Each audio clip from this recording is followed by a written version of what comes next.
Hey, everybody, and welcome to another edition of Force 5. I am Ken Plume, your host. Compare. I'm just here to have a conversation. This is the show, if you're not already aware of it, where I have a special guest on. We talk about their 5 favorite Star Wars action figures, collectibles. It's been all over the place. It's fine. We're just here to have a fun conversation about Star Wars collecting. And my guest for this episode is Amy Richau, an amazing writer, a liver of Star Wars. Amy, welcome to the show. Thanks for having me. So I just want to say before we dive in, people should go and make sure to their favorite bookseller and pick up the new tome that has your name attached to it as one of the many contributors to Star Wars Timelines, an epic project to tackle. Yeah, no, it was like, here's regular books, like here's harder books, and then there was timelines. So I'm sure there are tales to tell about the creation of this. Maybe they'll come up, but we're here to talk about Star Wars figures. Also, I should say, I looked for my copy. I know it's here somewhere. You might be surprised that sometimes things are hard to find with the amount of stuff that I have. But you also are responsible for that. So I will show that people should go pick up that. Wonderful. This is sort of a presentation of various types of relationships in Star Yeah, Wars. it's like more of it's a really great gift because it like has like different couples from Star Wars, different kinds of love, and it's just kind of like a nice little. It actually has like a to and a from in the beginning of it. That was my very first Star Wars book, and so it's always going to be one that's very it's going to be one of my favorites. You pick it up and then you think about like, oh, okay, well, how can I relate that to my life kind of things? Yeah, exactly. But it is a very pleasant look, the very definition of a coffee table book. Of just a pickup anyone can pick up who's visiting and go, oh, this is interesting. I like this. So highly recommended, both of them. Timelines, on the other hand, set aside a month to try and get through that, and you will not want to put it down because every page is fascinating and very dense when it comes to the history. The designers of that book were true heroes. That to graphically represent all of that overlaid sequencing in these many timelines is yes a grand feat of book design. I just kept on adding things or moving things around, and then sorry, tell them I'm sorry. I'm really sorry. Like, did you ever hear from them that they go like, listen, I know you found more, but please?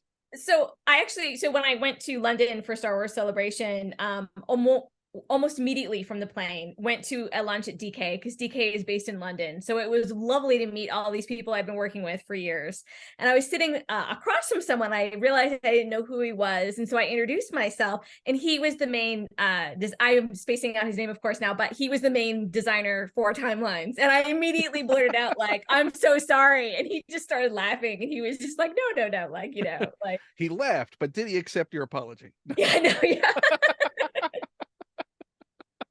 There was no kicking under the table or like stealing of the silverware or anything. Like everything was very, very polite. Your editor's just quietly breaking you two up, just like, listen, just let it go. It's over. The book is done. You can relax now. There's no more revisions are coming in. The best part of writing these books is when everything moves off a Word doc or a spreadsheet, and when you get a PDF of the design pages, like that's always, even if it's like just preliminary design, that's like the magical part, because you're like, oh wow, like this is really, like this is happening. Oh yeah, when it's taken out of sort of this theoretical realm of this could just be something I'm publishing on a blog, right?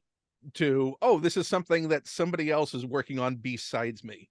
Right. Yes, a very fun thing when it comes to books. It's just, boy, somebody else put effort into this and is making this even better than I ever hoped it would be.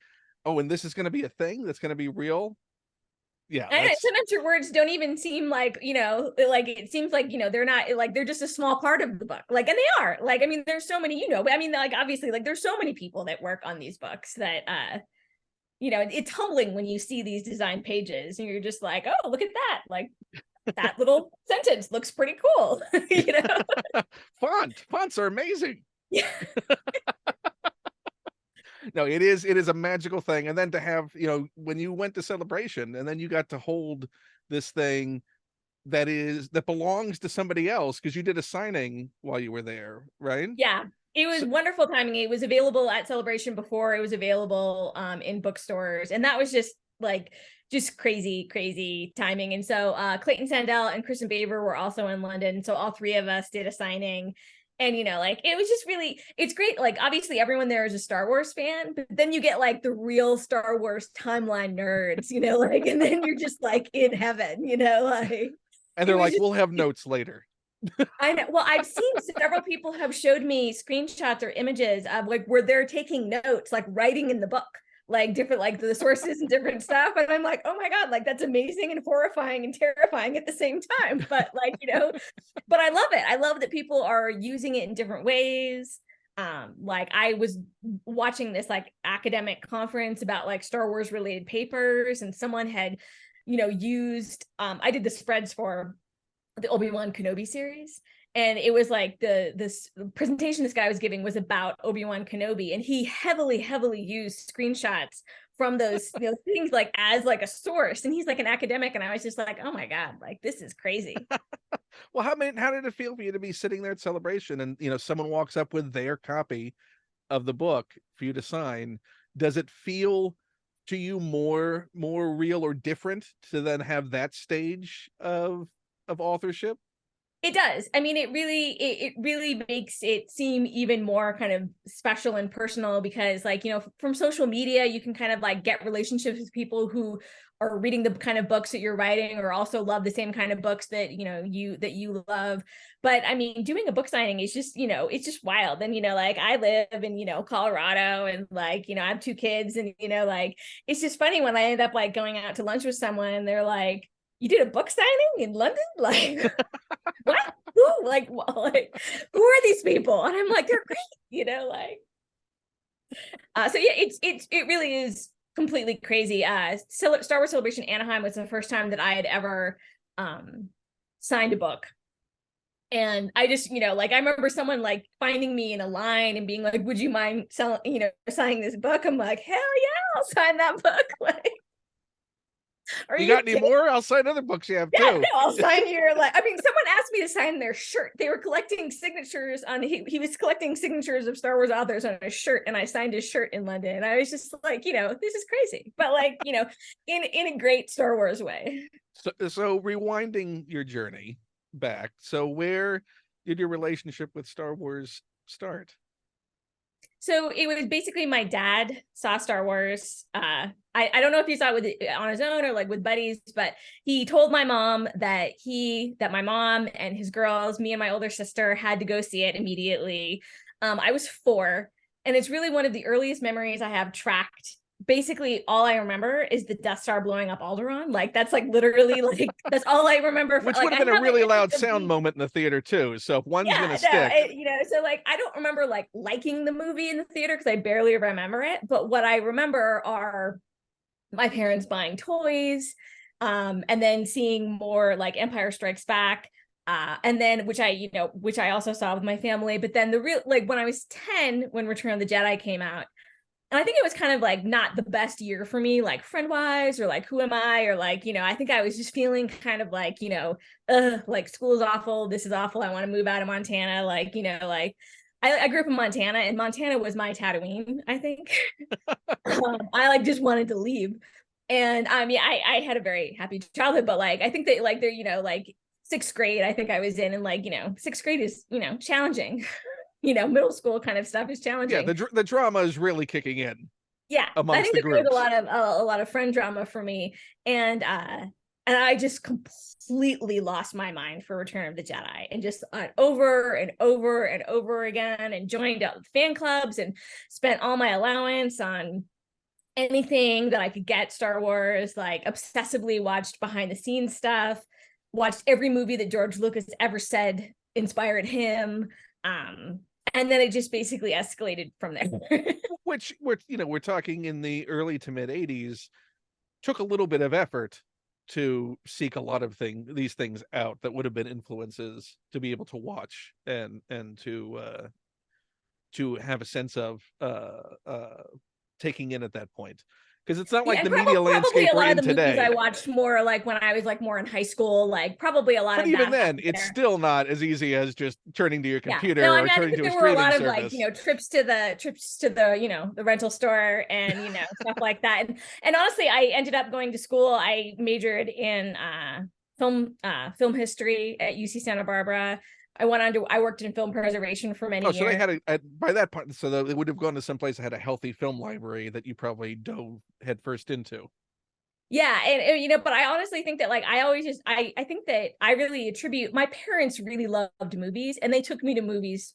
They took me to adult movies, not adult So was movies, that a but common like the movies. accomplishment then for your father or your mother to come back and go, we got to show the kids this, or we got to go, this is a movie night, we're Yeah, going out. yeah, they would show me movies that that aren't for kids, that like like, oh, there's too much talking, or they're historical, or like blah blah blah, like they're too slow, they're too long. But like my parents would take me to all of those movies or show me those movies at home, and so I saw a whole variety of films quite young. And then when you kind of put that together with like George Lucas's influence on me when I was kind of like in my teens and like early 20s, like I really I think that Star Wars had a huge impact on my love of film history. You also have a really fond memory of Kramer versus Kramer in the theater. I did see Kramer versus Kramer, I think way too young. But So before even collecting Star Wars toys or being exposed to is there any other thing that sort of was a big thing? That do you remember the first thing that you actively collected, or toys that you actively were enthusiastic about as a kid? I mean, I did have some Barbies, but I wasn't like huge in them. Like I know that like we had a lot of like Fisher Price toys that like, when I was like really young, that like we kept, and like I remember my older sister and I would bring them out, like to like have these kind of extravagant things with like the Barbie and the Fisher Price. And we were both like super into Legos. Like so building everything. We would always kind of create this like crazy town in our basement that would just be huge. And then like the end of the event would always be like a disaster of some kind, like a tsunami or a tornado, and just like somehow The like I play remember school barn is burning down. We got to get all the animals out.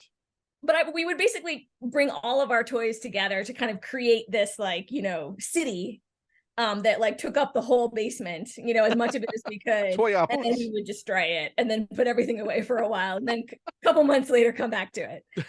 Now, were you uh how did were you when it came to taking care of your toys as a kid? Were you very protective of them, or were you anything goes?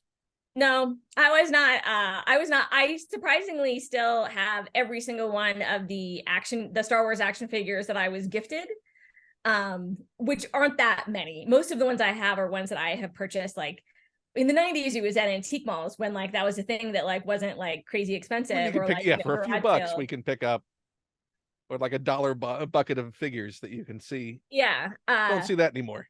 Yeah, no. um but yeah, I wasn't precious with anything when I was a kid, and I'm really not super precious with them now either. There's a couple things I am. If I keep something in a box, there's a reason. Like I feel like I have a reason that I'm keeping it in the box, and it probably won't be forever. Something about the packaging is holds an Some of the attachment. packaging is really really cool, and some of it adds to it for me. So do you remember your first Star Wars figure, how that started? Well, my first Star Wars figure is one of my top five. uh, Oh, so without revealing what it is, can you describe the experience of getting it? I was so young that I really can't remember it. Like I just remember always having them around. And I think that I remember arguing with my sister about which characters belong to who. Like, I think that like Did your sisters still retain any of them, or they any Oh that are no, left? I think that she likes Star Wars. She loves Star Wars actually, but like I mean, I think that she like there was a point where it was like, okay, we're they're all yours. You can have them. You can You won move the them battle. from apartment to apartment to apartment. Like so she, it hasn't been like a lifelong struggle, but I think early on it was a little bit more like, hey, where did he go? Where did that one go? So your parents weren't buying one of each. for you. It was a No, I think shared pool of toys. we just had a shared pool of toys. My husband lost all of his original action figures because his mom was a kindergarten teacher at the time. And so when he kind of aged out of them, kind of, but like they all ended up, all of his toys ended up going to kindergarten rooms. Oh, I can't imagine Star Wars toys or any toys like that being in a kindergarten room today. But they were in Montana in the 80s. So has he since rebought any of those? Is he also a collector? He is not a collector, no. And I think that he's very, understanding of my collection. And he's just like, I think he just still, like, we've been married for like 17 years. I think he has no idea how much Star Wars stuff that I actually own still. I like rotate some of it, like, I move things around, but he's definitely like on board with my, I do a good job of displaying some of this stuff, but a lot of my older stuff I have had kind of away in boxes or in storage like for a very long time, and he's very on board with me getting it out and kind of having it out and about more. So he enjoys having it around, but he's not actively contributing to. Yeah, well, he will buy me some stuff sometimes, and so he in that way he's contributing, but it's my stuff. So would you like to get started with your 5 then, or Sure. well, I did ask you to rank these from 5 to 1. So, and this I'm sure could change at any moment, could change right after our conversation, could have been different a week ago, but as of right now, what is your number 5 choice of the ones you've picked? Yeah, so I tried to stick mostly to action figures just because it was too much thinking of every single Star Wars And you collectible. did reach out to like, me ahead of time.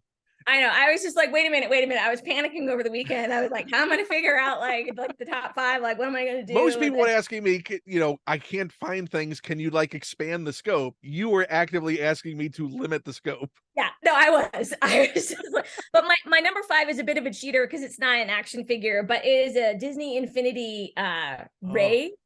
Because I just love the look of these little figures. I didn't even play the game very much, but I have several of these Star Wars figures and some of like the other Disney ones.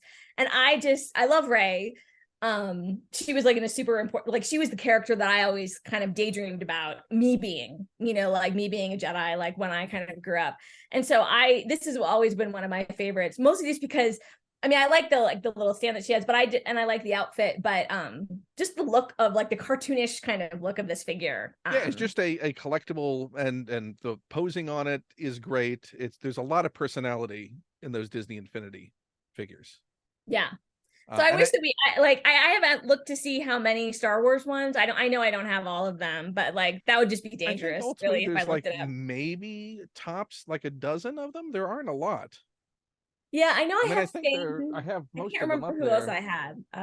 I know there was a Poe, a Finn, Luke, a Leia, a Han, a Chewie, a Boba Fett, Kylo Ren, Anakin, Obi-Wan, Ahsoka,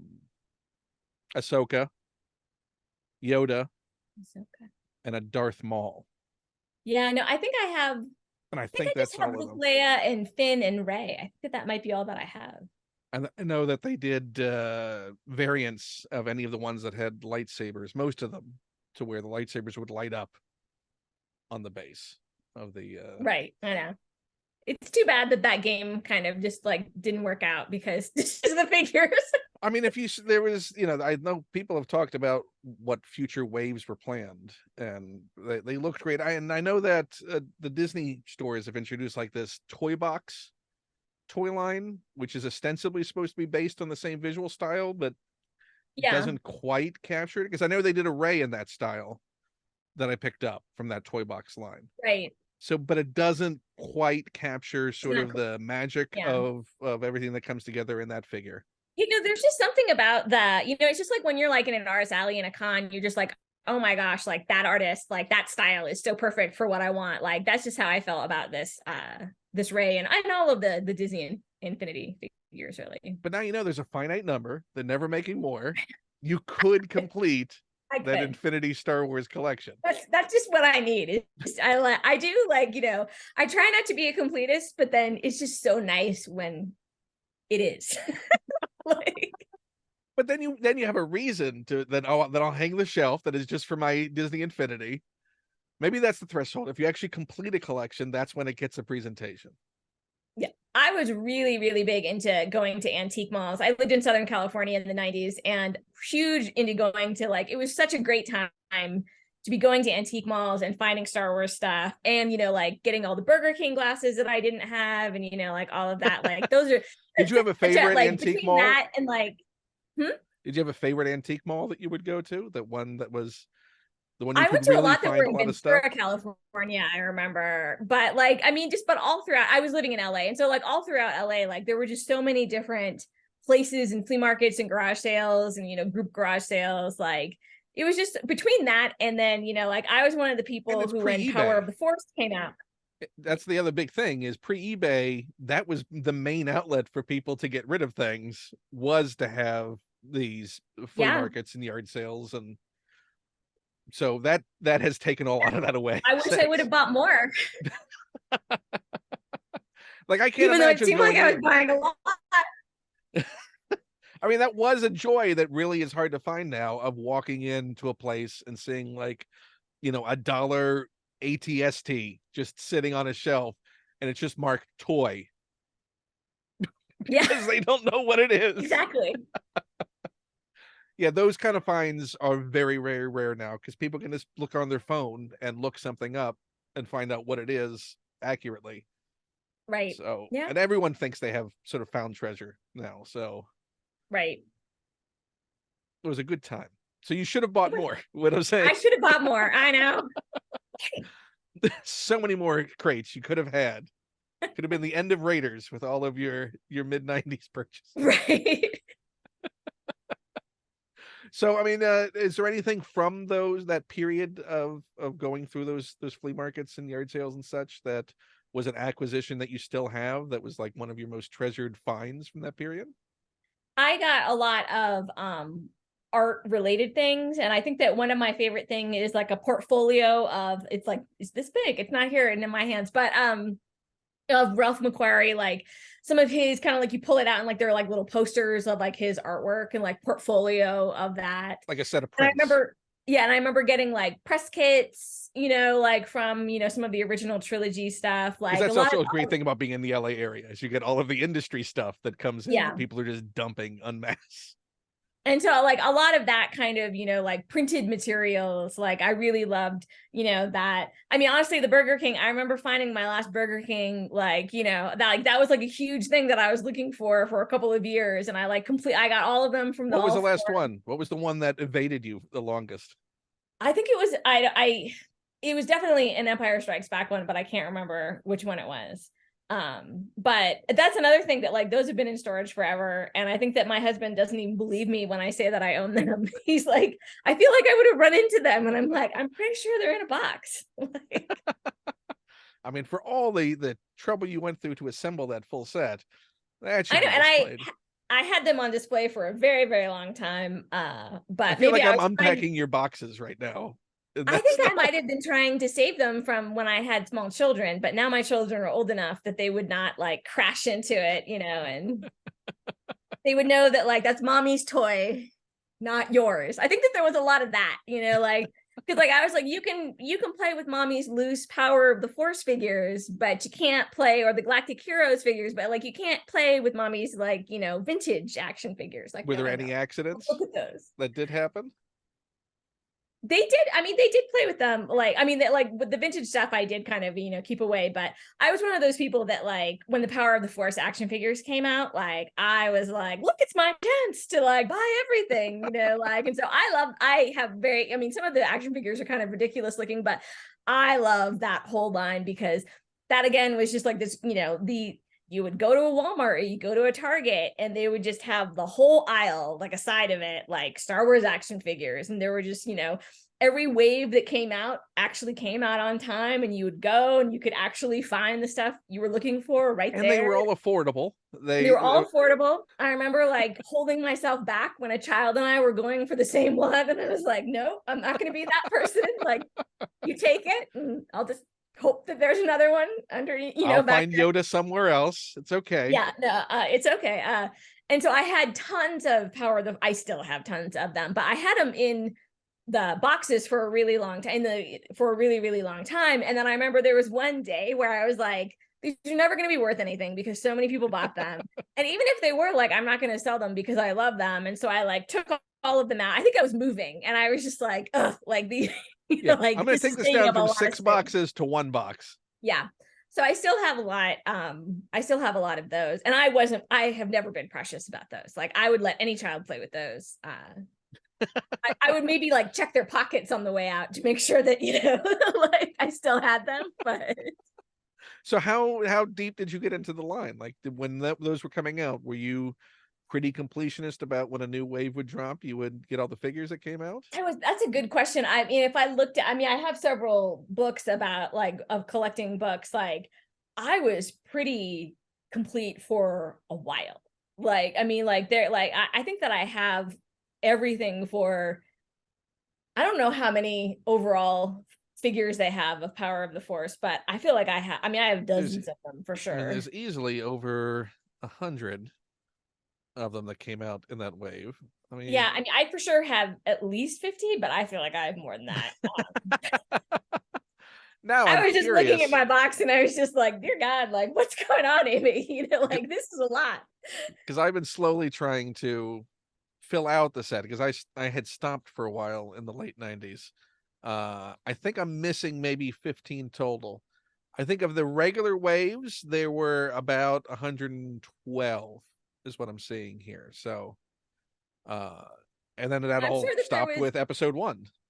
yeah, and I think that like I'm sure that there probably was a time when I flamed out with it as well. And I certainly did buy a lot of episode 1 stuff, but not a huge amount. Not because I didn't like the film, but just because I think that I was just kind of like, whoa, like I have a lot of stuff. I mean, that's also the unique thing that we don't see that often anymore with collectibles is those toys came out well before the movie did. Yeah. I know, So, it's no crazy. one had seen the film. We were all just like, okay, I have no idea who this character is, but sure. Yeah. No, and I mean to me the sad thing about action figures today is that like it's harder to get, you don't get as many, they're more expensive, and like you just don't get as many of like the different like costumes of people or like the small little weird guys that are in the background, like I feel like you just don't get as many, like those are some of my favorite characters is like these are a couple like little guys, you don't like these like little the Jawa and like little like chowder fan like it's like that's just what that's what I want, the weird little guys. Yeah, yeah. When we can, sort of hope to get Obi-Wan from Obi-Wan, it's kind of hard to get. Like we were lucky to get a Tika. That was Right. nice that we got a Tika, and a surprise that we got a Tika. But yes, it is rare now to get as as weird and obscure as they went on those lines originally. I mean, it was basically when you get to the early 2000s, it was, can we scour every frame and release Yeah, everything from every frame we possibly can? absolutely. Yeah, no, and I miss those days. I understand why they don't do it, but it was a great thing to experience. I mean, I wonder how much of that also comes from the idea that we used to have fallow periods between films Yeah. to where they sort of had to they had to do filler for the toy lines during those period, which allowed sort of, okay, well, let's explore all the side characters while we're waiting to see what's in the next film for those lines. Yeah, Whereas that now probably we have no downtime. There's we we're roll at an over. onslaught, which is so amazing because like I never ever thought that so much Star Wars content would be coming out. Yeah, kids today don't know about the Great Drought after I know. I think 1985. that like it's so not like I think that so many people are like, oh, like if another Gen X person like complains about the dark times, like like whatever. But it was dark.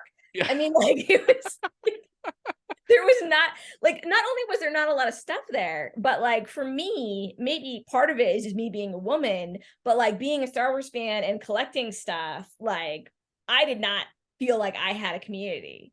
Like I was not like super online. Well, I mean, some of that time was like before online, but like I, it was like a secret, right. like I mean, like it was not thought to be cool at all. Yeah, I mean, there Like I were remember dating some people and they were just like, okay, you know, like it just was not, it was not something that like I feel like I always would have like the one Star Wars friend who I would chat with and stuff like that. But It I goes did not beyond when have. you say not even like a cultural acceptance, just an awareness. Like there was not even a thought of that being outside of the male geek sphere at that time. There was just that people didn't even think about it. They should. They eventually did. It's now a very common thing, and rightly so, acknowledging that that existed always. But at the time, it didn't even enter into cliches of the Yeah, I period. mean, I know that there were communities out there of people who were together, but like I was not a part of them. And I wish I kind of would have sought that out because I so enjoy the community aspect of Star Wars, fandom that I am in now. Um, but for me, I really did think of it as my like dirty little secret, like like that I was a Star Wars fan. Do you remember when the first time you felt that you had found a community was? When it wasn't just like I'm an outlier?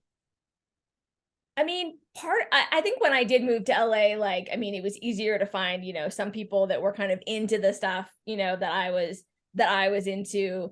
I worked in film preservation and a lot of, some film preservationists are kind of like, films started to suck around 1950, like, because everything is, like, Well, there's not all, but cinema, like, and then stuff. there's movies. Yeah. And then there's movies. Yeah. And so like, I think that like in that kind of community, I was a bit of an outlier because like I like, I liked it all. I like not, I like silent films and I like Star Wars films and like I like everything in between.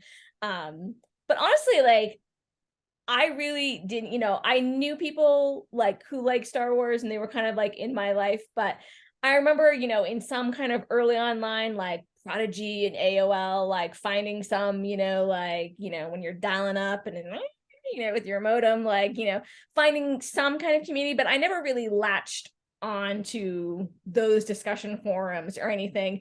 I mean, honestly, it was really, in the build up to The Force Awakens when I kind of got more active on Twitter and kind of sought it out and started writing that there I really, felt it for the first time. So I was pretty late to it. I mean, because I know that a lot of people who I am really good friends with now, like had found their communities like talking about the extended universe books and like all of like the chat forums and stuff like that. But it was, for me, it was really more something that I kind of was a lurker or, kind of dipped in, every now, and then, but I was never really, a huge part of a community until Twitter really. And then was that just sort of from that point it went from 0 to 100, just rapid acceleration and diving into that? It did, yeah. I mean, I think that like, so I did a project called the 365 Star Wars Women Project in 2018 where I featured I did a Twitter post, but I also did a blog post and I had I still have a website, but that like what profiled one female Star Wars character from comics and legends and video games and films. And then I also did some interviews with women who worked behind the scenes. And that really was what kind of, I was like, oh, okay, like this is actually working out quite well. Like I'm meeting people, like, and I think that like if I wouldn't have done that, like I'm not sure if I would have stuck around for Star Wars Twitter because it was like the year after like The Last Jedi came out and like people were just being so weird. Like just in general. Yeah, And it wasn't everything like, was kind of weird around that era. yeah. And so like, but I like because it like that project kind of gave me an identity online and helped me kind of figure out like, I ended up meeting some podcasters because I started, being a guest on podcasts and it kind of just like got to know more people and it seemed more like a community and I had my own kind of like little bubbles that were safe bubbles or whatever that you could just kind of retreat to when your timeline was just on fire with some sort of weirdness or hateful stuff. I don't think So I think timelines that fires have ever gone out since I don't I I don't remember a time when there weren't any timeline fires now. It I seems certainly quaint to am think of it. much better at scrolling very quickly through stuff and just ignoring stuff than I was back then. I think we hopefully have all come a lot better at filtering out the toxicity that just seems to be unstamp outable now in many arenas and discussions. Yeah. But this wasn't your only sort of like you had a brush with Star Wars and Lucasfilm long before then. Oh, I did. So I forgot about that. Yeah.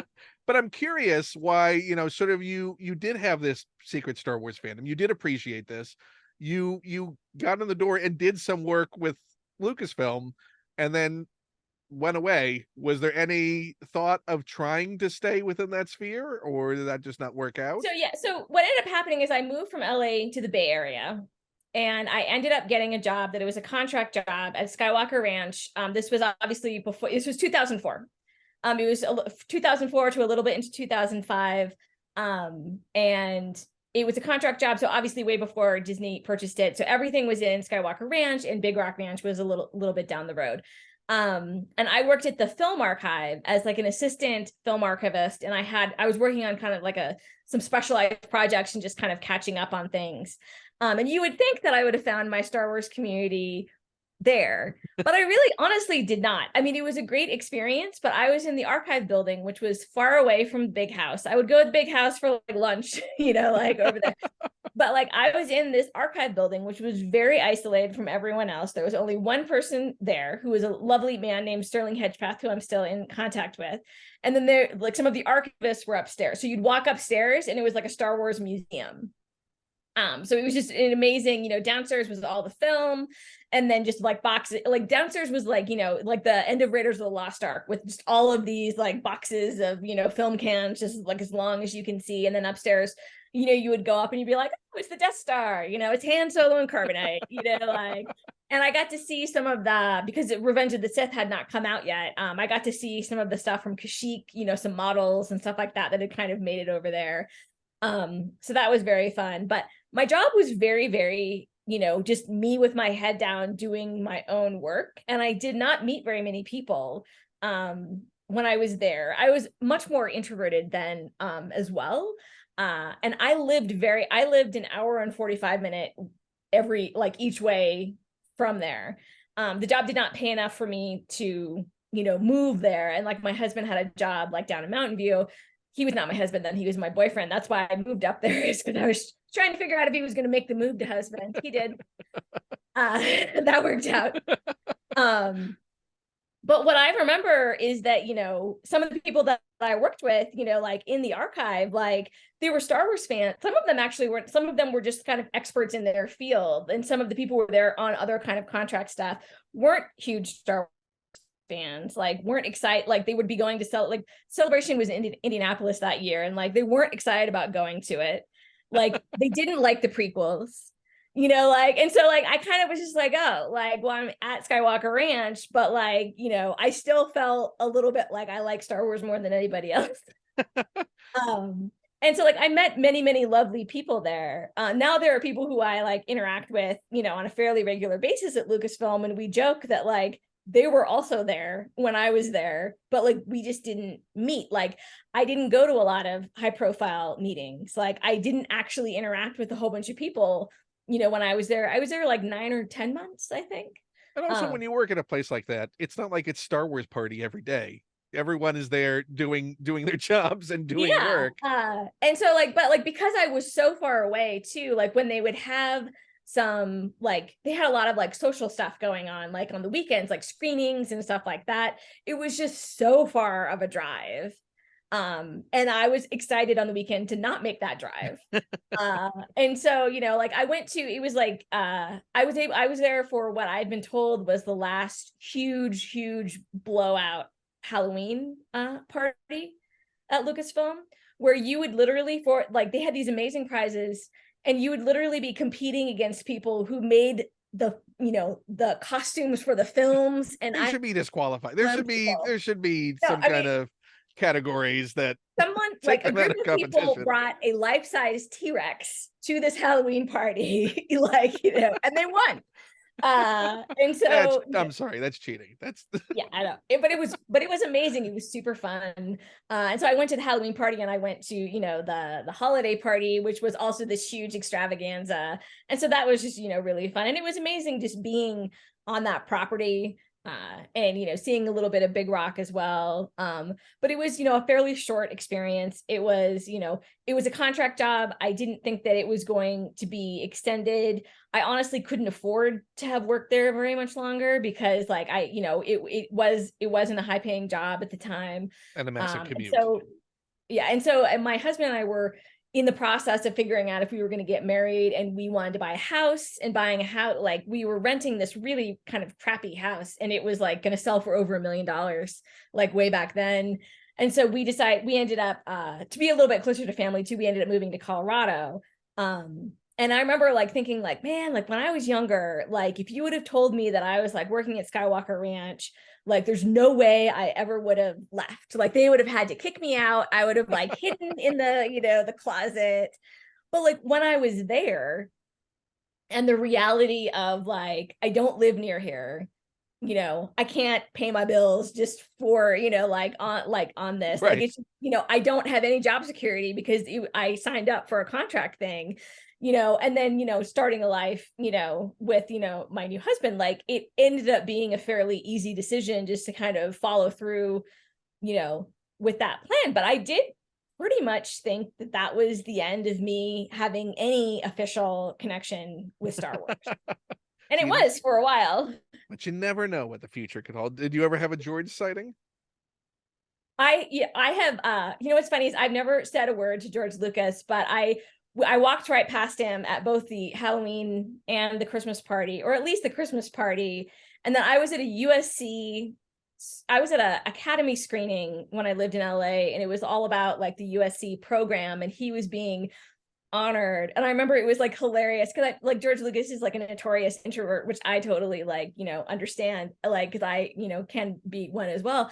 And it was like everything had ended, and there was this crush of people all kind of trying to get out. And I looked over, and like literally elbow to elbow was like George Lucas, and we were trapped like in like an aisle filled with people. And I was just like, oh man, like this is a perfect opportunity to say something.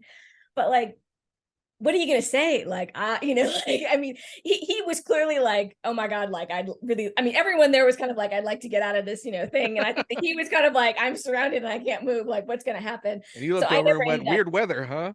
I know, yeah. I was like, hey, I really like Star Wars. Thanks. Like, so I've actually I never ended up staying. I always thought that there would be like a better, like I ran into him a couple of times, and then I think I thought, well, like, oh, well, I'll run into him at a better time where it doesn't feel weird and awkward to say something. But you had a shoulder to shoulder moment with him. I did, yeah. No, I just remember feeling bad for him because I was just like, oh, you're now trapped. Sorry about that.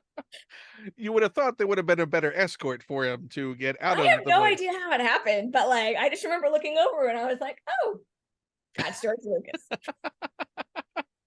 See, most people don't even have those encounters. So you at least you had personal encounters with George that most people would have dreamed of having. Yeah, no, it was definitely, it was great. It was great that he came to some of these parties as well, because sometimes the boss doesn't come to these parties. Yeah, well, he just wanted to make sure he had a clear exit route, though. So we should get to your number 4 choice. So your number 5 was the Infinity Ray. Yes. So my number 4 is in a box still, and it is the Thrawn from Heir to the Empire, who's got his little like, I don't know how you say that, but like his little force blocking Salamary, I think. There you go. Thank you. And I kept him in you can see in the back, like he comes with a little stand that's like in here. And I've gone back and forth over the years about whether I should take him out and display him in the stand or just have him like this. I have always loved Thrawn. Like I am like one of those like Gen Xers who was like walking in the mall, looked over at Walden Books in 1991, saw like a little display and was like, what? Like Star Wars book, like did a double take and like what? Because Star like Wars. I mean it's so funny, like it seems so old-fashioned because like now, like obviously you would have seen press about this book coming out, but like I had no idea that book was coming out, and I just snapped it up and inhaled it, and so that's a great Star Wars memory to me. And then I did the Reign of the Empire chapter in Timelines. And Thrawn followed me throughout that entire adventure.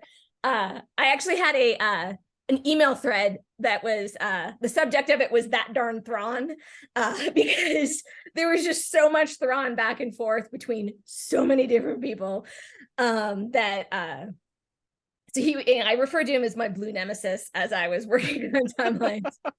Well, I mean, But it's also a unique thing that Zahn has been able to sort of come back in and write new canon books to bring the absolutely, yeah. character back into the fold alongside Rebels, and now obviously what's going to be happening in Ahsoka and beyond.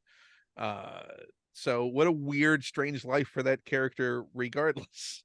Exactly. Yeah. And now, like, now that I'm through it and everything is, is done, like I now like Thrawn even more than I, ever have. And so my husband actually cosplays as Thrawn sometimes, which is funny. And so, like, I was actually, when I was at the publishing panel, I told Mike Siglain, like, back behind the stage, I was like, if Thrawn comes back here, that's my husband. Like, it's not. And my husband did meet Mike Siglain as Thrawn, which Please say a photo exists of that. no, it doesn't, and I'm sad about it. But I should have in that moment realized that I had to like take a little snap of them. But I just have the memory. Well, for the Ahsoka premiere party, whenever that is, hopefully there's an invite and he'll have to show up as Thrawn. Exactly. That's a good one.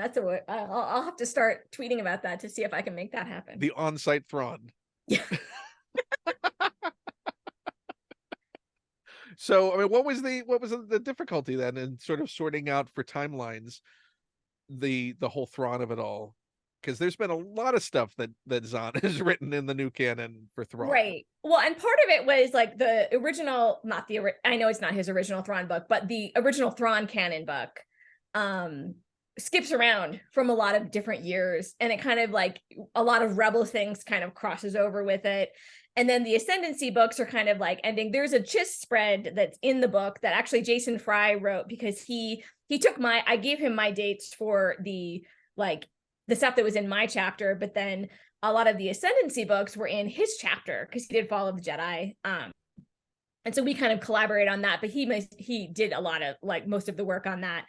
But really we were just like, well, the hardest thing for timelines was the books like Rebel Rising and Lost Stars that had things that were going on, skipping a whole bunch of years, and just kind of like, can we give it a specific year? Are we going to have to estimate it? Like, can we actually put it in the timeline before or after this other thing? Like, is there anything that kind of, would make that not work out? And obviously Lucasfilm had figured out, a lot of this, but there were some things that they were just very open to, like, well, what do you think? Like when you looked into it, you were just, reading it. Like, do you have anything else to say? Because, there've been, with all the different comics that kind of come in and out, like with all the different characters, like how is that, all of that kind of changing? Because there's a huge difference between knowing that something happened in 2BBY and knowing what immediately happened right before and right after. And that was kind of like the big, challenge, for that. And then for Thrawn also, like there were a lot of things that were going on in like Thrawn treason that were happening exactly at the same time as Star Wars Rebels. And so like there's like a little like Thrawn line where it's like, here's Rebels and then here's Thrawn. Here's what he's doing. Like and then he comes back, and then they all kind of join. And so like it was beautiful to see all of that kind of stuff happen in the books. So was it, I mean, how would you describe the stress level of knowing that you have flexibility, but sometimes that can be, a horribly stressful thing, because you know that you're trying to get it right.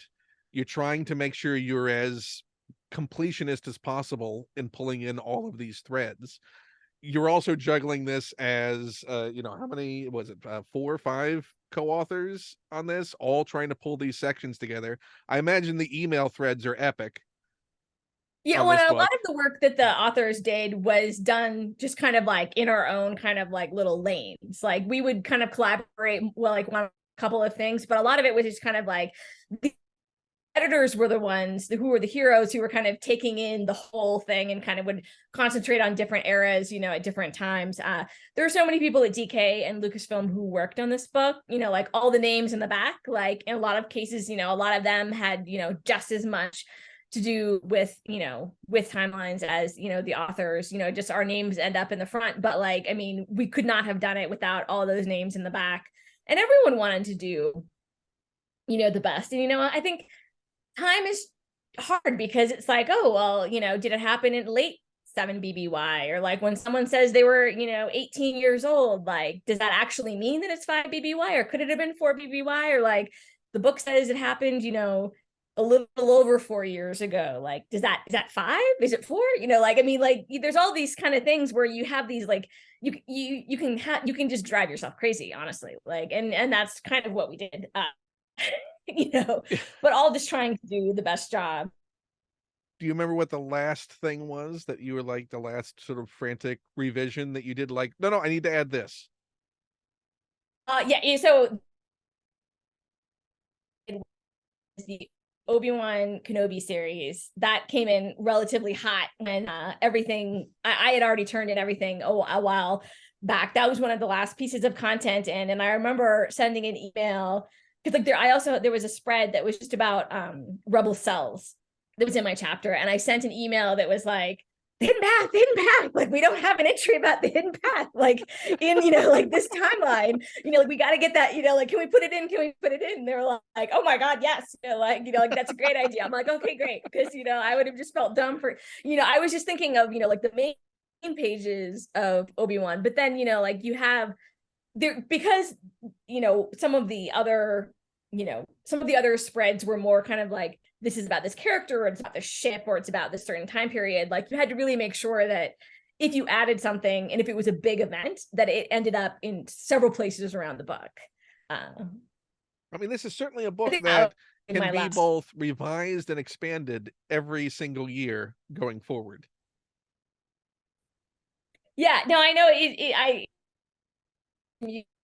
just when, seeing people like, how come this isn't in there? How come that isn't in there? You're just like, it takes actually a really long time to print a book, like, and so like, and also like, you can't just add in, certain things. Like it just, you add in like 5 entries into a spread and it very kind of like butterfly effect where it affects everything around it. And so, it's suddenly not that perfectly balanced design is suddenly thrown into a disarray. And you certainly just can't willy-nilly add pages. All of us were like, yeah, and also there was a finite number of pages, and it's just like, we have to just cut this off in a way that makes some sense, that, if we can, like, otherwise, we'll all go crazy. But I hope it does. It seems to be doing well. Yeah, I mean, there hasn't been a major backlash against it. People seem to be appreciative, as they should be, of having this thing. And Star Wars has always been I haven't had to leave Twitter. Well, we're all having to leave Twitter. So I know. Well, I suppose I haven't had to go private earlier than expected. No, I think people see it as they should see it, in that it is a valuable resource, an entertaining read, and also it's Star Wars. Everything is hard to nail down and all interpretable from a certain point of view. So it is the most flexible history possible. I've been looking at people's reviews, and when people do kind of like, think something is a little bit off, I kind of like take a little note of it. And I'm like, well, like if they do an update and if I'm a part of it, like, I'll happy to, look at that. Cause it, every book is going to have, something in it not right. Just because that's how publishers. Oh, that's, I mean, inevitable. I think it's, is it maybe Neil Gaiman, I think, has mentioned that, as an author, whenever you get your comps in, the first page you turn to will be the one that has the typo that somehow filtered through all of the revision process and all of the oversight and editorial. And yeah, I know. Yeah, no, I mean, and I definitely got to a point with this book where I could not look at it and tell you if anything was right or not. Like it was just, you looked at it so many times because I worked on it for so long that like I was like, I need other people to look at this. Like I have no idea what's going. I need to step away. What was more engrossing work when it came to the details, this or film preservation? Oh, that's a good question. I mean, probably film preservation was like I did a lot of hand And so that was just work that, I did I repaired tricolor film and Meet Me in St. Louis, Adventures of Robin Hood. And for every reel of film, you've got a yellow, cyan, and magenta reel. And so you've got 3 times as many. And some of these movies are long. And repairing those took months and months and months and months of just extremely, long days. And Because with you're not timelines, dealing it with was just more one kind of frame of restoration for those. You're dealing with in triplicate on all having potentially different layers, different forms of degradation within those and needs for restoration, right? yeah. And And so then they ultimately all have to perfectly align, or you don't get that image. I know, which is a whole thing that is very, very challenging. But I think that the level of detail of the kind of work that I was doing in film preservation, I did some other than that, but that are really very strange and esoteric things that like wearing nitrate film. But that was something that I got a lot of satisfaction from, but it really just that work would drag on for months and months, and over, I'm sure, in some of those cases too. But when you see, again, like that, when you get to see the film, like when you see it on the screen for is it really is just a great it's a great feeling to see all of that hard work have that end result that a lot of people can then see. So you'd rather write the book than go back to film preservation? I don't know, I liked both of them, but with the film preservation, there were a lot of chemicals that are involved in film preservation, which are not very healthy to be around. And every place I worked at followed all the rules and had fans and the stuff like that. But some of it was just no matter how many fans and what kind of ventilation you had, you're still handling a lot of carcinogenic chemicals. And so I don't miss that, but I do miss some of the work that I was doing. Can you I watch Meet Me I in find St. a lot Louis of now and have certain scenes where that just trigger memories of the stress of trying to get something right? Mostly it's just kind of have memory now. But I remember ripping the original camera negative of Citizen Kane was just, and we were doing the restoration for that, and so I had the best surviving negative of Citizen Kane, and I was going and I just kind of shined off or let something slip and just ripped it. I remember just about myself, well, walk in and see, what did you just do? It was like And that I when remember it now got here. it's one of those things where you tape it up in the very beginning of the time when before, if you would see that in the DVD, but this was at the very beginning of the point where you could go in and have digital tools to fix it. And I think that they actually used different frames from something else to stuff. But do you recall what portion that was that you sliced? Have you gone back to watch Citizen Kane since then to see? I don't. I know at the time I knew exactly when it was, and I think maybe I just blocked it out. But I mean, the rip is not in the DVD because they were able to use elements from something else and kind of overlay it. And with digital, make it look seamless too. Yeah. So it's But it's you would know trauma. what you did. You would know. I know what I did. Film is very fragile. Well, I mean, it's I'm sure would you even recognize what the processes are today compared to what it was, because the technology has moved so fast? Or is it always going to be at the start of the process, because it always has to start with films of that age with that physical negative? It's always going to start in basically the same way before you can even get it into the computer for that restoration. There's so much nitrate and acetate film out there that hasn't been properly preserved, and there just aren't that many people doing it. And archives can only raise funding, and Scorsese's Film Foundation can only raise so much funding to save a certain number of films a year, like, I mean, there will always be that work to be done with those nitrate and acetate films. But yeah, I think that a lot of the, the switch to, switch away from film, I mean, that was catastrophic to that, industry. Like, I think that the job market is just completely different now. But I mean, it's still important to, people used to just throw nitrate film negatives in the ocean because they were dangerous, because they were highly flammable. And but the stuff that we have now, like, luckily there are, huge archives, Library of Congress and like Packard like Foundation, like, are giving money and have these archives that are keeping things. It's very expensive to keep film cold and dry. Like, that's what you need to do. But yeah, I think that work will always be there. There just isn't enough money, and there aren't enough people doing it. But you never know, you might get the call again one day when Maybe. when the talent, when that knowledge, that institutional knowledge starts to disappear. Like, where's Amy? We need Amy back. We need to save the Star Wars holiday special, and the only way we can do it. Exactly. So that with that Thrawn figure, how strong has the temptation been to open it? Have you come close? I have a couple other figures. I'm like looking at the whole like wave that they came through, and I've taken those out, and I think I've lost the display like stand, because they were all sort of heir to the Empire, the Thrawn trilogy ones. Like, wasn't it like the Emperor, yeah. the Clone Emperor, and yep, and like Mara Jade, and and I had like a Luke Skywalker clone. Is it a clone? I can't remember, but yeah, I think that like if I take it out, I will for sure take better care of the stand, because I think I've lost the stands for the other ones.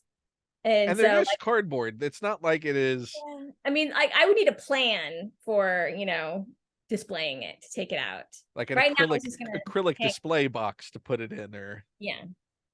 a little bell jar. But do you have any modern Thrawn figures? Do you collect Thrawn figures now when they come out? I do not. My husband wishes he had the Thrawn Funko Pop that's like $500 or whatever on eBay, like, because they've only come out with one. My husband actually started collecting a little bit of Thrawn stuff when he that is his one thing I think that he's collecting a little bit of. And Cobb Vanth, he dresses up as Cobb Vanth too. So he will like, if he sees a pin or an art print or something like that, he'll get that. When is he gonna dress up as Thrawn Vanth?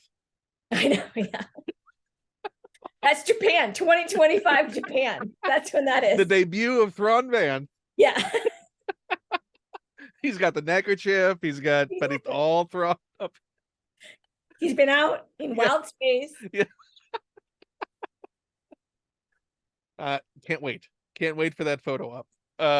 So is that something that, I mean, there are a finite number of Thrawn figures, so you could very easily backfill and get the figures that have been released to date, since there's only been a Rebels figure. That's a good mental thing. When for his birthday, I should set him up with some more Thrawn figures. Yeah, I think there's only been 3 tops. Yeah, I imagine. Black Series, the Rebels one, and yeah. Maybe there was in one of those comics 2-packs in the 2000s, maybe. Oh.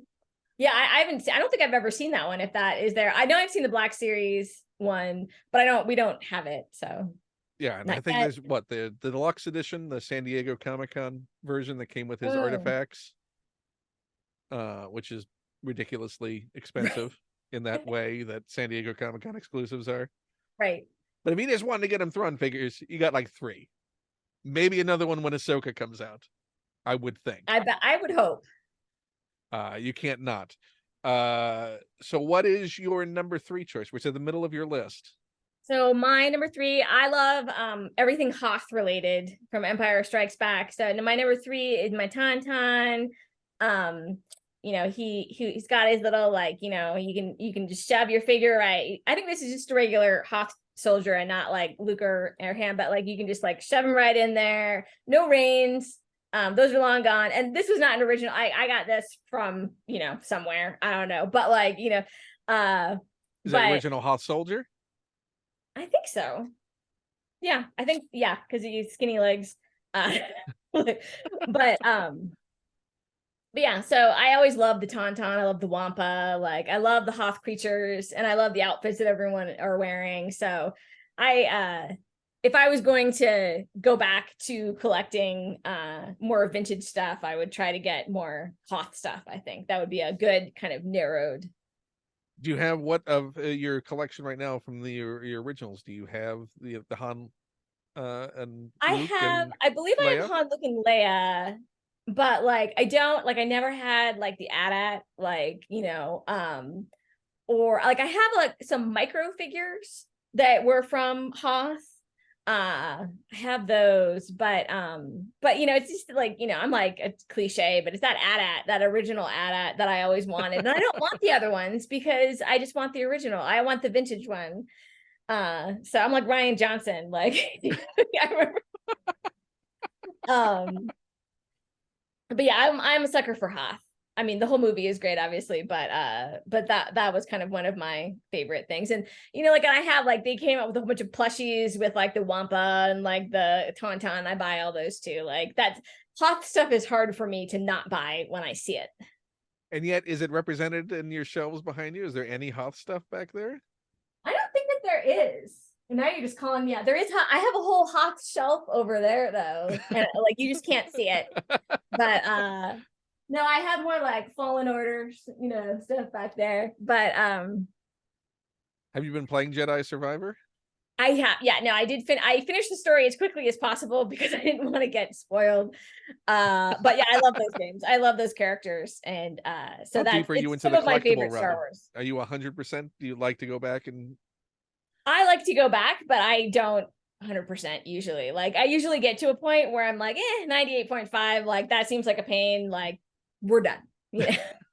and we won't spoil anything for anyone watching right now who Yeah, haven't. no, but it's a great story. I was very excited for the game. I did not think I would like the story as much as Fallen Order, but I liked it even more. So It's certainly, as you 100% the game, if you move towards that as far as fulfilling the various quests, it somehow gets sadder. And you'll that's see Star you'll Wars see for why you. if you do. It just you never think, boy, I really want to play a game that just is full of melancholy. Star Wars is tragedy. I feel like that's why, I'm drawn to the tragedy. It's almost like at a certain point it's like watching the end of Cheers. And for anyone who's played the game will know what I'm thinking about. There comes particularly with what's in the game, but just I would recommend, if you not having to find the collectibles, but sort of fulfilling all the missions of the different characters. Yeah, no, I'm fairly close to doing all the side quests. I have some more bounties to get and like a couple more side quests, but I'm getting there. I'm fairly close. And what I found out is you don't actually, part of that with the journey with all the characters is making sure you talk to everyone, Right. because they do have story threads that will trigger throughout the conversations until some of them reach endpoints of conversations. Right. So for those who don't click through conversations, go ahead and do so in Jedi Survivor. You will be rewarded with melancholy, which is the ultimate unlockable. That's what you look for in gaming. Are you happy with? Do you have any Jedi Survivor collectibles yet that have come out? Because you said you had I mean, Fallen Order. I have these. I have Second Sister Cal with BD1 and Marin Funko Pops. I have the Art of book of Fallen Order. Like, there really hasn't been a lot. No, I mean only a handful of figures too. Yeah, I mean, I know that there was at least a Purge Trooper pop as well, which I don't have that one. But I would love to see, if there were figures for those characters, I would buy them in a second because I really do love those characters. The And fact he's that we like haven't gotten a Grease Marin related. figure is very disappointing. Yeah. That we've only gotten Cal and the villains, because we got a second sister in the original wave, but we haven't gotten a Seer, we haven't gotten a Grease. And I love Grease. who doesn't need a talking Grease on their desk? Yeah. Oh, we do have the BD1 Lego set. We have that actually on a shelf in our living room. That's a great Lego set. So who's your favorite modern droid that It, we've it been might introduced be to? it might be BD1. I don't know. I really love Chopper too. Now I'm just gonna like list a whole bunch because like I don't really like you. The fact that you got me to rank 5 things, like I never rank anything and I never choose favorites. So I'm not sure how that happened, but It it's happened so like, clearly that you possess that ability to do so. You've just yeah, been I just usually refuse to do it. so. I mean, who would then? I mean, if you have to, if you have to pick one, who is your one you're taking with you as a companion? Is it BD1? Is it I'm gonna B2 take BD1 emo? because he can just hang out on my shoulder and he's my little puppy. He's like a little dog, like a little loyal dog. He's very helpful. He's very brave, except for when he's scared. And then, but like You're not concerned about leaving him behind accidentally, no, or he can just come with he's just like your little companion. So I'm gonna say BD1. not constantly in need of a charge like B2 emo. Poor guy. I know. Poor little droid just He would be a flagging lot of behind. work. He needs a lot of attention. Yes. He's like the shelter. You've gotten BD1 from the shelter, and you need to make sure you don't leave him alone too long. And then he's eating well, and like I could go out on this adventure, but he needs me, and I can't leave right now. So you go deal with it. He can't be alone. exactly. Uh, so your number now. So now between your number 2 and your number 1 choice, was it a difficult decision to It was not. choose? There was Okay. an obvious number 1. Okay. So well, your number 2 choice is My number 2 choice is, again, it's in a box. It's very exciting. It is a Power of the Force line flashback photo. I loved that. I think I have all the episode 1 flashback photo figures, and I still have them in the boxes. It's Baru. uh I was so excited that there was a Baru figure, and so I think that like she might be the only Baru figure, but I'm not sure. I would have to, yeah, but they didn't even do a young Baru figure for the Revenge of so the the flashback, like, what's hilarious is it's a flashback. It's not even younger her, it's Shmi, because they didn't even have a flashback. But like all of these came with the little flashback. And so I actually have, I think this entire way, yeah, I certainly have everything on the back of this. because the flashback wave was 98, right? Yeah, I don't I think on the yeah, I think they were 98 because that was the last wave right before the episode 1 figures came out. Yeah, so the one that I'm looking at now, it has Emperor Palpatine, R2-D2, Leia, like Yavin Leia, Chewbacca, Luke Skywalker, Darth Vader, Obi-Wan Kenobi, and Yoda. And I'm pretty sure All the ones and that the have Chewbacca is like the Hoth, like he's like covered in snow. He looks so unhappy. well, I mean, it is accurate representation of him standing in the snow, crying out in He pain. looks so grumpy. I don't like how grumpy he is. I like Chewbacca to be happier. Yeah, he's probably saying we were supposed to be out of here like an hour ago. If we could just fix the Millennium Falcon Yeah. and leave, stop throwing things at me and stop He's yelling like, at I me know like I it's have my a lot fault. of fur on me, but it's really, really cold. Yeah. My heart is warm. Nothing else is. Let's get back inside. So yeah, I think that entire wave was the transition with those flashbacks to get people hyped about. But I love the Shmi what Skywalker thing is a weird thing for the flashback photo. I loved when, you got like a little frame of film with your action figure, or when you got like a little like chip that like made like had a little line of dialogue or something like that. All of those are Do you love a fantastic. gimmick? I love a gimmick. Love it. Love it, love it, love it. And so like those are all great. So of those gimmicks, which one did you like the most? So you had the talking chip, you had the flashback photos, you had the little data cards that came with the Power of the Jedi, the little fold out little informational, essentially like a Wikipedia entry for the character. The slides that you're talking about, the little flashback, the film frames. Which ones did you like the most? The film frames, even though like I don't have any of those in box, I have a lot of the film frames just because like that's just so geeky and film preservation, like so I loved like the film frames. I think that was I would love it if they did that again. They would get so much of my money. Like that cannot be that much money to like, make those. I don't feel like that's what I'm lacking, is I'm lacking a gimmick. So if you could include one gimmick with timelines, what gimmick would you like to add to the book? Well, I would love it if you could like, press a little, you press a little button next to each entry and it would like tell you like what the source material was. Um and it So could be like someone who has a annotation. really great voice who could be like, Leia, Princess of Alderaan, page 45, Spoken like a true archivist preservationist. Yeah, totally, yeah. And who should be the voice of the book? Oh, I don't know. Like, I mean, You could Mark cast Hamill. any so Mark Hamill is I the would have Mark Hamill do it because then he could just change his voice throughout the whole thing. turn to page 32. Yeah. Did you turn yet? Yeah. Sold. Mark, if you're ready, start recording. Get that call. Someone's going to take him up on it. The interactive. I remember when they would do that back in the early days of apps, where you would have like the companion app for books that was like a very brief amount of time for art of books and things like that would have an interactive. They sort of replaced the interactive CD-ROMs.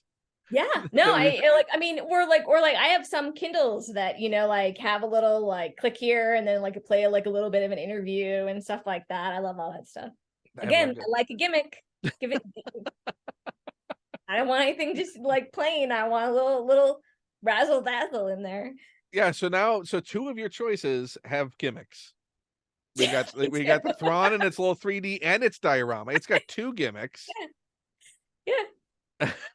So true. That is very me. You've called me out properly. Does your number one have any gimmick? My number one doesn't have a gimmick. My number one is all emotion, and it is my first Star Wars figure. It's my original Leia from A New Hope. And this is the one that my parents bought me when I was 4. Or maybe I was 5 by the time. I mean, I know it didn't come out right when the movie came out, and she's like, properly yellowed. I don't know how her cape hasn't been ripped to shreds. That's the most stunning part to me. Yeah, right now, no, I mean, like, I feel like I think I must have been precious with her, honestly, because I have like I know that the capes for Obi-Wan Kenobi and Darth Vader that I have from like the early figures, I know that they are kind of like ripped like halfway down. And I don't think I have like, maybe I have one of their lightsabers or something like that, but I think it's actually quite possible that I was quite precious with Leia, because Leia is really, the foundation of my love of Star Wars. I don't think that I would have loved Star Wars nearly as much if, she wasn't such a wonderful character. And I just kind of carried her around, and she's always kind of on my desk or something like that. She's kind of traveled with me, so she was my clear favorite. Do you remember choosing to get that one? Or no, I mean, I was so young. Like, I think it just was I think it was it was a Christmas gift or it was a birthday gift, like probably way after I saw the film. But I just remember, I think that like I got Leia and my sister got Darth Vader, which is hilariously accurate, because like years later I was Leia for Halloween and my sister was Darth Vader the same year. My sister's not evil by any means, she's delightful, but like I think that like that was, like that, like I think that we had our lanes, like and yet you also kept her Darth Vader. Oh yeah, I have her Darth Vader. I actually had the Darth Vader, like he was like the plastic mask, from like the 80s. I had that plastic mask for a really long time because she ended up just kind of giving it to me at some point, and I think it got smashed during one move. And my mom made me, the Leia costume. She just, sewed up something. Do photos exist of that Halloween of Vader and Leia? I've never seen a picture of, I have a lot of memories of that Halloween, but there are pictures of me. I don't have any pictures of my sister as Vader. I'm not sure if they exist. So which is too bad, because like that, like it seems like a great, sisterly bonding experience. Well, you have to ask her. Maybe she's kept it and just didn't mention that she had. Yeah. But it's funny that like my mom, she knew that I was Leia, my sister was Vader from the very beginning. She had us pegged.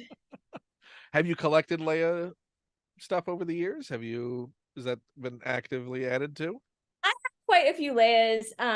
Like there were, and I actually, these are in boxes still too. Like there were two, like Leia and Wicket, Leia and Han, Leia and Luke. There were like 4 of them. What was the other one? I think That's there's the one that had maybe the Leia and cloth R2. clothing, right? Hmm? Like it had a cloth jacket on Han. It was the Bespin jacket, and Yeah, then I think it so. was the Yeah. ceremonial Luke, and he also had the cloth, and the gown was cloth on it. That was the So gimmick, I think, for those. I have those. I have like a little, like, I'm like pointing, you can't see it obviously, like a Leia like Barbie doll, like when that came out, like the Forces of Destiny dolls, when those came out, like I got the Leia and Endor, like I would have been all over that when I was 10. So I do have quite a few, like I get like, if I think I have all the Leia like Funko Pops. I have a lot of Leia action figures, like both Power of the Force and vintage, and I have like the Star Wars Rebels Leia figure is one that I have.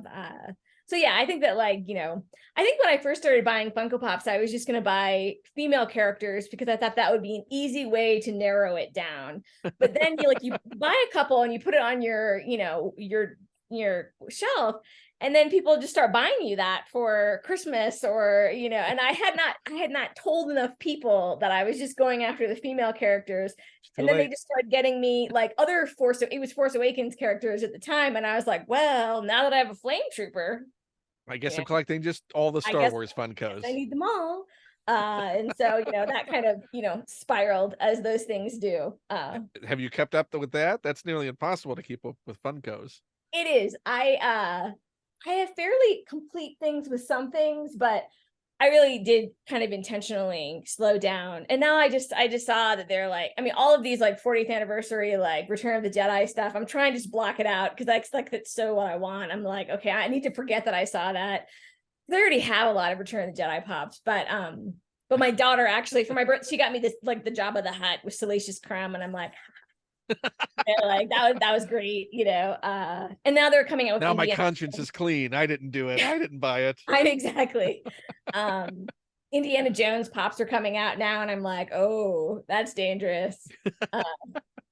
You excited for the new movie? I am. I love Indiana Jones. Not as much as Star Wars, but quite a bit. And so those movies have always meant quite a bit to me too. So now, I was pretty happy. I still only have one Indiana. I got Marion from Raiders of the Lost Ark in her red pants and the frying pan.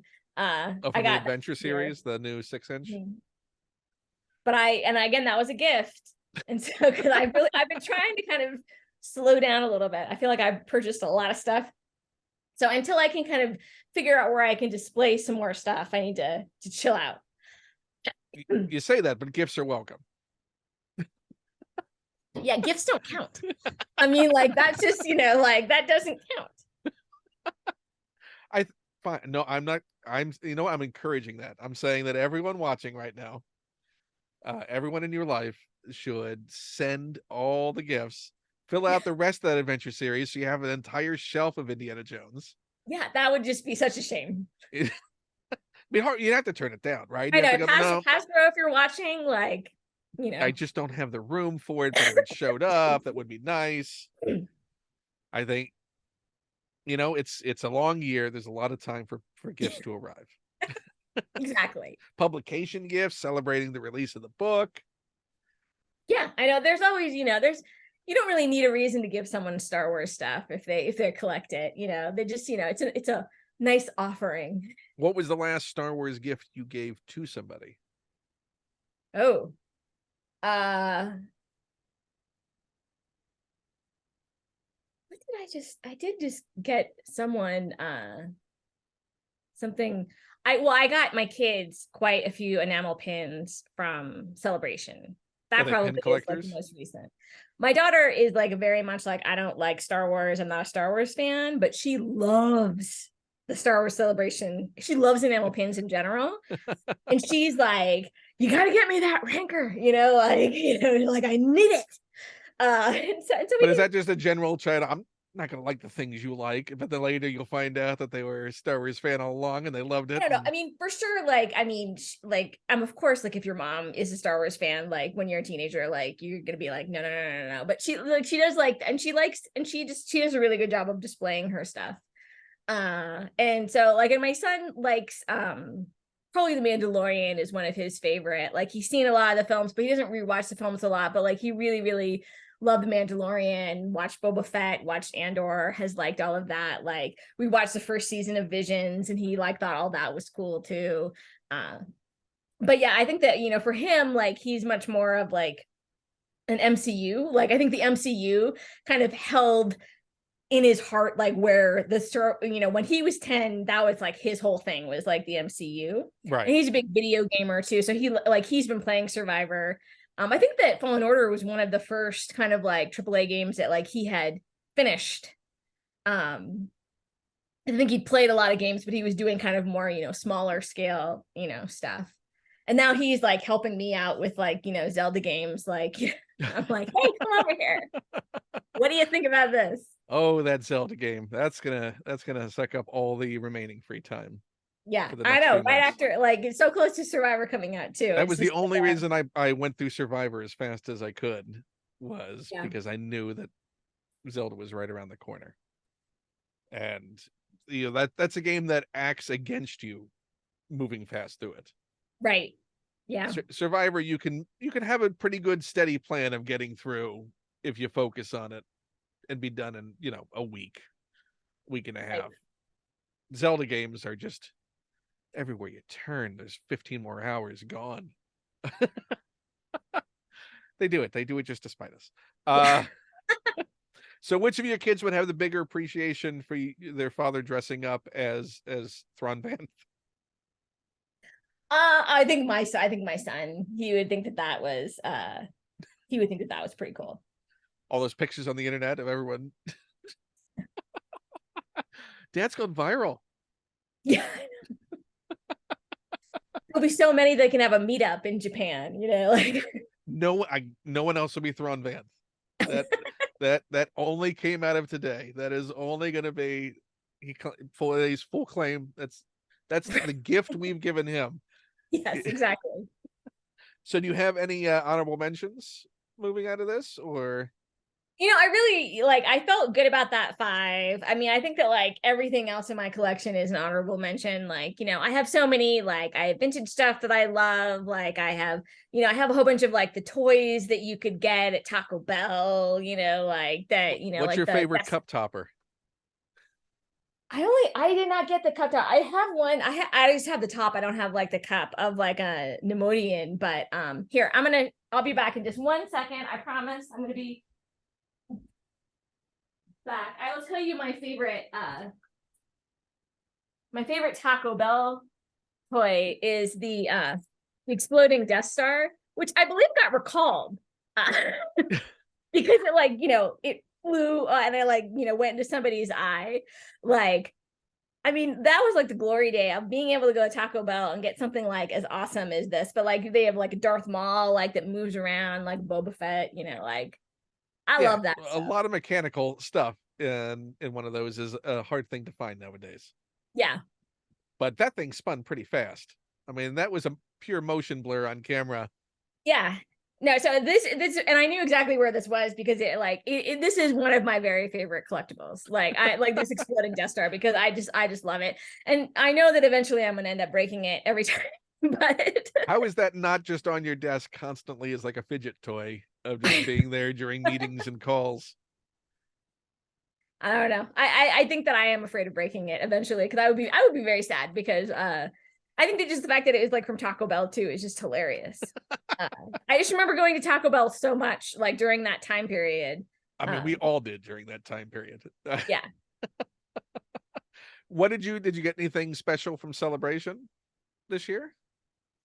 You know, I got a couple. I got the Andor enamel pins, and I got a couple other pins. But I really I did not by myself. Like I've really been on a bit of a like not we got the kids a lot of stuff.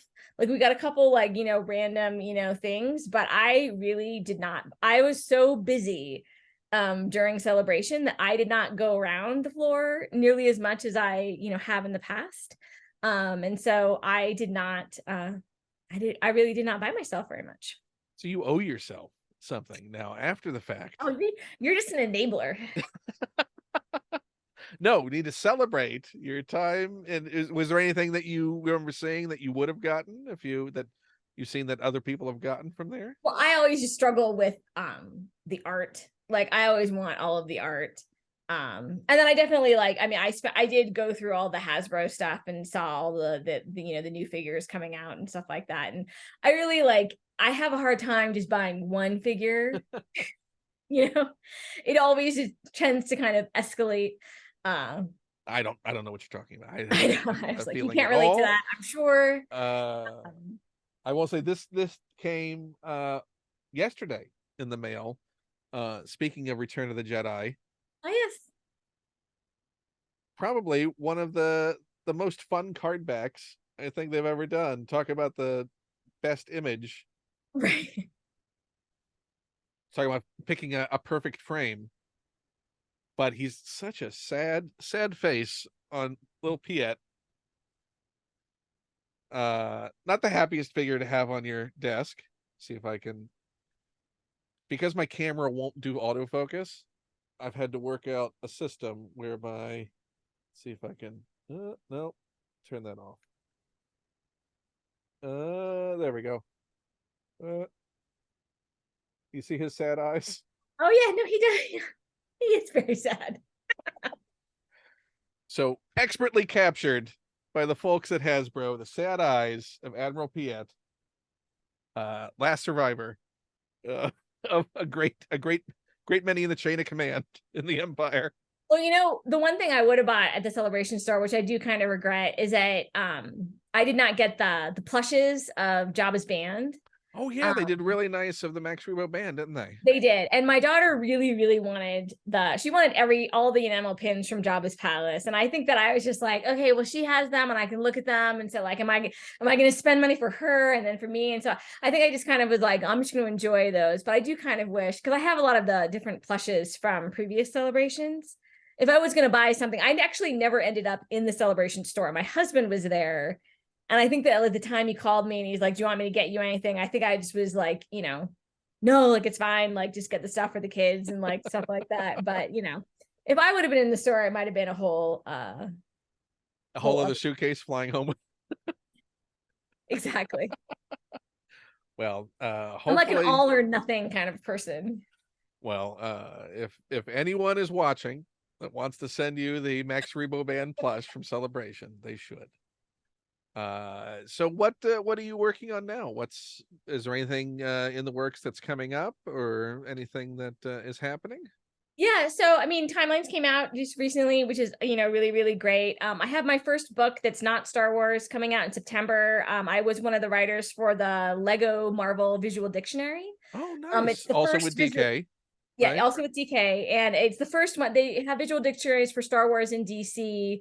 But this is their first Marvel one, so that was super, super fun to work on. And they usually, if I remember correctly, come with a minifigure that's exclusive to the book. It is. I think I definitely didn't know when I was writing on it. I think that the Amazon listing says what it is, but I can't think of what I want to say it's Iron Man, but I'm not sure. I might just be making that up. If it's not on the Amazon listing, I don't know what it is. But they're really fun. If anyone hasn't seen them, they're really fun, dense books. And also the bonus for Lego collectors out there, you kind of have to get it because it's an exclusive figure that comes with it. Yeah, and then it'll be like $8 million if you don't get it from the book. But and then in November, I have I co-wrote with Megan Krause the High Republic character encyclopedia, also with DK. I've just been pretty hooked up with DK recently, and that was super fun because I love all the High Republic stuff. And so that I'm looking forward. I'm really, really excited for High Republic fans to see that book. They got to see a couple of the pages at Celebration. And hopefully more of them will pop up online in the months to I come. hope it continues to roll over from project to project. I mean, it's certainly, there's enough to write about. For sure. There is a lot of Star Wars to write about. It's a really nice time to be writing kind of, referencey things for Star Wars, because there's so much, and there's so many, there are books that are, I have nothing to do with, like the one that Pablo and Emily are writing about, like the rebellion. Like that comes out, I think, on the same day as the High Republic Encyclopedia, and I'm gonna like immediately devour that book. I can't wait to read it. So as a deep dive for fans who will understand and get the joke that I'm talking about, in retrospect, if you could add a section to the I Love You I Know book, would you add a spread about Thrawn and Pelion? I know that would be like, where would, like, what would the quote be? Like, what would the hook be? One of my favorite things about that book is that there's a spread in there about Orson Krennic's love for the Death Star. Like that was one of the pairings. And I was so excited when I thought of it. And I was like, there's no way that they'll go for it. But they immediately loved it. And I was like, okay, like this is, and so that's my favorite spread of the entire book, probably just because it's like, I love Rogue One quite a bit. And so I was trying to shove as much Rogue One, like that's what I, like when you're a part of these books, like, when you have favorites, you're just kind of like, pushing the boundaries of like how many, you want to spread things out, but also like you want to get your favorites in there. Which one that didn't make the cut do you most wish would have made it? I'm having a hard time, like, because I did another one with Dan Zare, which is Star Wars I Am Your Father, which was like mentors and guardians and stuff like that. Like I'm not really sure which one I would go in there. Like most of the ones that I pitched did end up in there. But now all I can think about are like, it would be fun to add things for, like from Andor, from the Obi-Wan Kenobi series, or Survivor, Survivor, like, all of that. Like, so that's what I kind of, that's what I can think of now. But I can't think of anything that like was really devastating that didn't get in there the first time. So really what I'm hearing is there needs to be a second edition expanded. I know, always. Of the book. Isn't that true for every book? Could still be out in time for Valentine's Day 2024. Star Wars, I still love you. I know. I still know. I still know. I know. Well, if you said it's on Amazon, so people could and should go pre-order the Marvel book then. At the same time, they're placing their order for Timelines and I Love You, I Know. And I hope they do so. This has been a pleasure having you on the show. Thanks for having me. This is good. This is fun. This is a great excuse to go through some of my collectibles. And so I imagine the next time anyone sees you on one of these appearances, there'll be another shelf and it behind. It'll be the entire collection of the Disney Infinity. It'll be like, there's only so many. You can easily do it. And the prices for those, thankfully, are still pretty cheap because they were produced in massive numbers. I know. I'm going to be looking that up, and my my family is going to be like, oh. So I offer my apology at the end of this show. And for anyone watching, thank you for watching. I appreciate it. If you'd like to hit the subscribe button or the like button, I think that's a thing that people do. If you'd like to do it, that's fine. That'd be swell. You can also support me on Patreon, patreon.com/KenPlume. There's also a tip link below or an Amazon wish list if you want to help out with equipment or just things you'd like to see me open during open chat, which, Amy, I don't know if you know, that's a show that I started just to give me an excuse to talk to people while I open the stuff that was taking up too much space being sealed. And it's like, no, I can't do this anymore. This needs to be open. I can't just have, it's like 4 times the space to leave it packaged. Yeah, totally. So check out Open Chat, check out all the previous episodes of Force 5 with some wonderful, amazing guests, which we've now added to with Amy Richau. Thank you for coming on the show, and bye, everybody. Thank you. Bye, everybody.